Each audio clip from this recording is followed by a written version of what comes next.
Hello and welcome दोस्तों। आज की इस वीडियो में मैं बात करूंगा कि कल बाजार किस तरीके से हो सकता है, निफ्टी किस तरीके से बिहेव कर सकता है कल के दिन में। आज अगर आप देखो तो बाजार में अच्छी खासी बाइंग देखने के लिए मिली है। निफ्टी करीब 172 पॉइंट ऊपर बंद हुआ है और बैंक निफ्टी 460 पॉइंट के आसपास बंद हुआ है और सेंसेक्स 560 पॉइंट के ऊपर बंद हुआ है। ओके, तो पिछले 2 दिन में अच्छी खासी बाइंग देखने के लिए मिली है निफ्टी में। ओके, तो क्या ये जो बाइंग है वो रियल बाइंग है? क्या आने वाले समय में और निफ्टी ऊपर की ओर जा सकता है? ओके, तो इन सब सारी चीज़ों पे बात करेंगे और हम बात करेंगे कि जो मैंने पिछले दिन डिस्कस किया था कि निफ्टी आज किस तरीके से बिहेव कर सकता है। ओके, और सबसे इम्पोर्टेंट चीज़ कल। ओके, यानी कि 18 मार्च को बाजार कैसा रहेगा, आप किस तरीके से प्लान कर सकते हो निफ्टी में और बैंक निफ्टी में। ओके, तो उससे पहले आप इस चैनल को सब्सक्राइब कर दीजिए और वीडियो को लाइक कर दीजिए और हमारे इंस्टाग्राम से भी जुड़ना चाहते हैं तो जुड़ सकते हैं। मैं लिंक डिस्क्रिप्शन में डाल दूंगा। ओके, तो सबसे पहले वीकली टाइम फ्रेम पे मैं जाता हूँ निफ्टी में। आप देखो कि मैं यहाँ से एक ट्रेंड लाइन ड्रॉ करूंगा। ओके, ये जो ट्रेंड लाइन मैंने ड्रॉ किया है, अगर आप देखो तो बाजार, मैं यहाँ से ट्रेंड लाइन क्यों ड्रॉ किया हूँ, बाजार इस एरिया से क्या हुआ था, फॉल किया, फिर यहाँ तक गया और फिर यहाँ से थोड़ा सा रिजेक्शन लिया और फिर इस ट्रेंड लाइन को ब्रेकआउट किया, तो वो लंबा सा बाइंग देखने के लिए मिला और बाजार काफी अच्छा खासा 25,700 टच किया और वहां से आप देखो कि इस ट्रेंड लाइन के पास से आया और फिर से एक ऊपर गया और वहां से फिर बाजार करीब 26,300 के आसपास गया और वहां से फिर से सेलिंग आ रही है। तो क्या निफ्टी इस ट्रेंड लाइन के आसपास आएगा, यानी कि 22,500 के आसपास?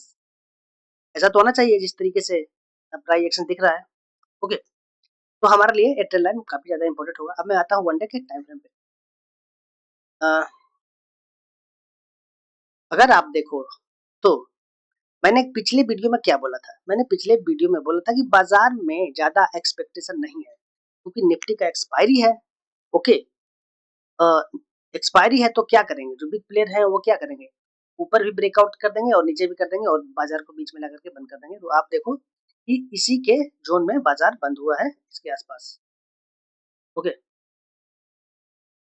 तो अब मैं इसे छोटे टाइम फ्रेम पे जाता हूँ और चीजों को समझने की कोशिश करता हूँ कि आज बाजार ने क्या किया। मैं यहाँ पे जाऊंगा 15 मिनट के कैंडल पे।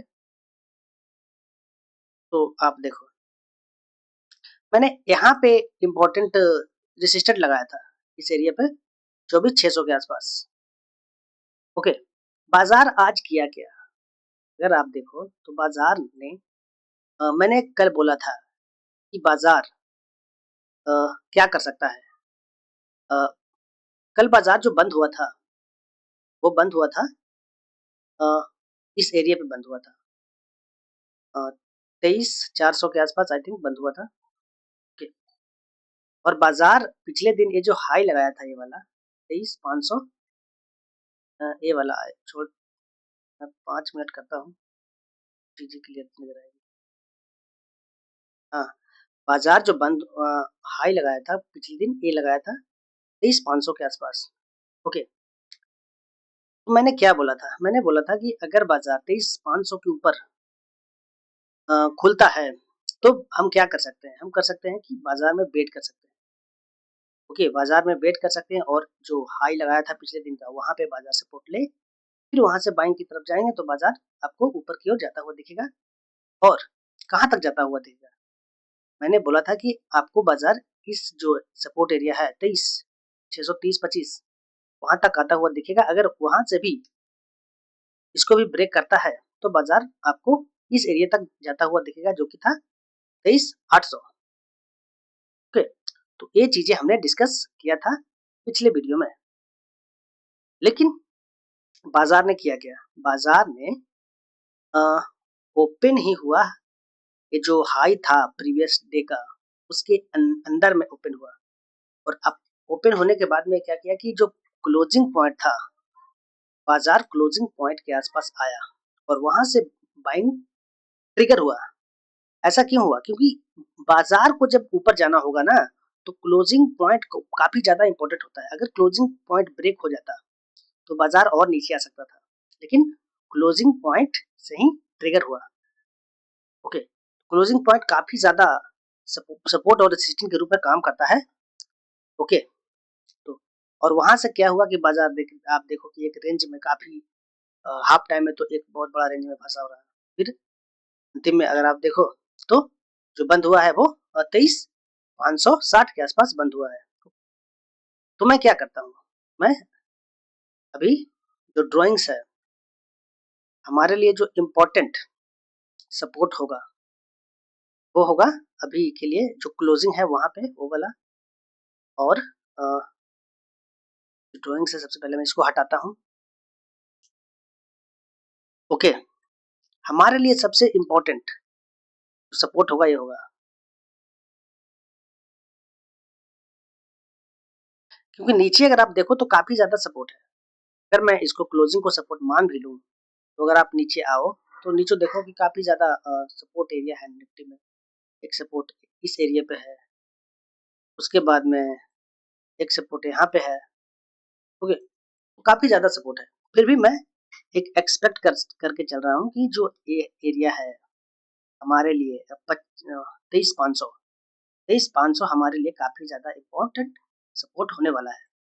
ओके, अगर 23,500 ब्रेक हो जाता है तो बाजार कहीं ना कहीं फिर से 23, हाँ, बाजार कहीं ना कहीं फिर से और नीचे आने की कोशिश करेगा। सबसे पहले मैं एक ट्रेंड लाइन यहाँ से ड्रॉ करता हूँ। जो ट्रेंड लाइन होगा काफी ज्यादा इम्पोर्टेंट होगा। अब मैं इसको हटा देता हूँ ड्राइंग्स को। अब आप देखो कि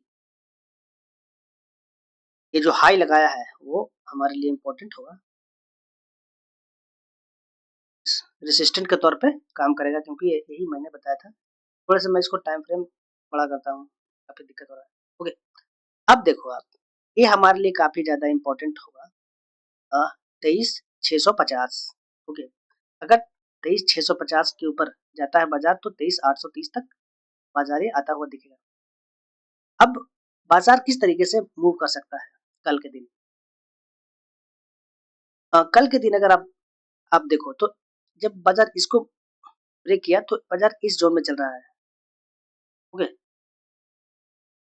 तो ये चीजें हो सकती है।